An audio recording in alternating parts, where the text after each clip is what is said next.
दूसरे चरण से मुस्लिम आरक्षण पर शुरू हुआ रण 7वें फेज तक आते आते मुजरे पर आ गया है। क्या वोट बैंक के सामने सियासी दल मुजरा कर रहे हैं?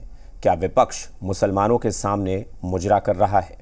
आखिर क्यों प्रधानमंत्री मोदी ने मुस्लिम आरक्षण को मुजरे से जोड़ा और क्यों मुजरे पर होने लगी महाभारत, दिखाते हैं आपको इस रिपोर्ट में।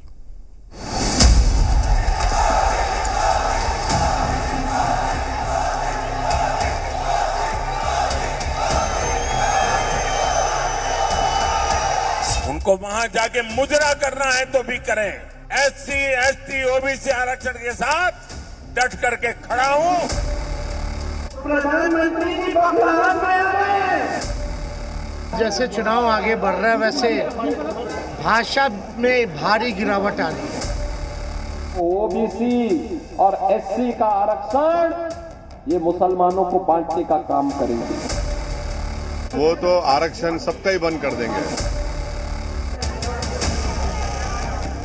आरक्षण आरक्षण आरक्षण 24 की जंग में आरक्षण पर छिड़ी लड़ाई का यह नया अध्याय है। एक नया शब्द है।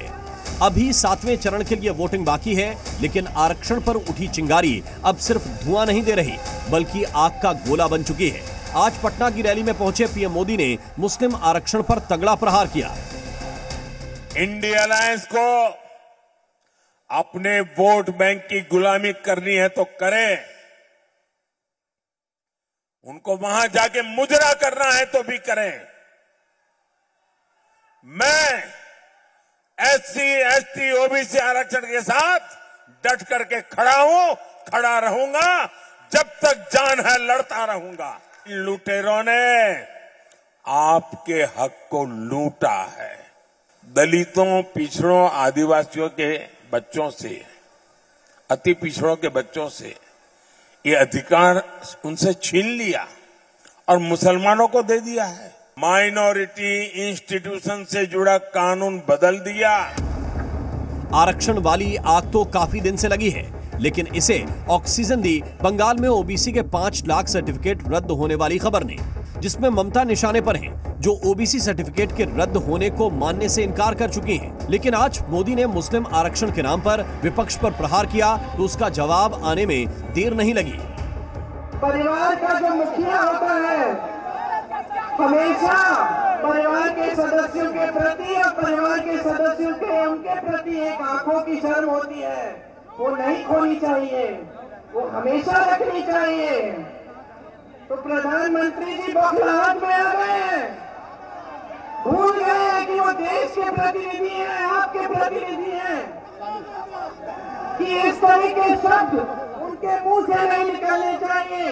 प्रधानमंत्री का दिन प्रतिदिन जैसे चुनाव आगे बढ़ रहा है वैसे भाषा में भारी गिरावट आ रही है और ऐसी भाषा वो बोल रहे हैं जिससे उनके समर्थकों को भी अच्छा नहीं लग रहा है। विरोधी तो छोड़ो, प्रधानमंत्री के जो समर्थक हैं उनको भी उनकी भाषा पसंद नहीं आ रही। आरक्षण की ज्वाला में नेताओं का जुबानी पेट्रोल डालना लगातार जारी है। एक बार फिर योगी आदित्यनाथ ने विपक्ष पर प्रहार किया तो हैदराबादी भाईजान ने पलटवार किया।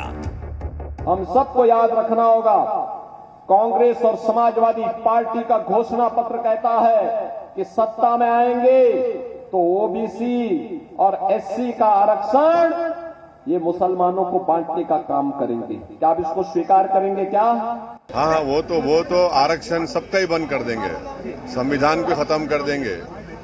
ये सब उनका इरादे हैं। आरक्षण की आग मुजरा पॉलिटिक्स में तब्दील हो चुकी है और सुलगती आग में दोनों तरफ से आहुतियां चालू हैं। 7वें चरण की वोटिंग से पहले जुबानी जंग ने चुनावी तपिश को इतना बढ़ा दिया है, अब चुनावी माहौल बदल दिया है। लेकिन माहौल किसके पक्ष में होगा, बस 4 जून तक का इंतजार है।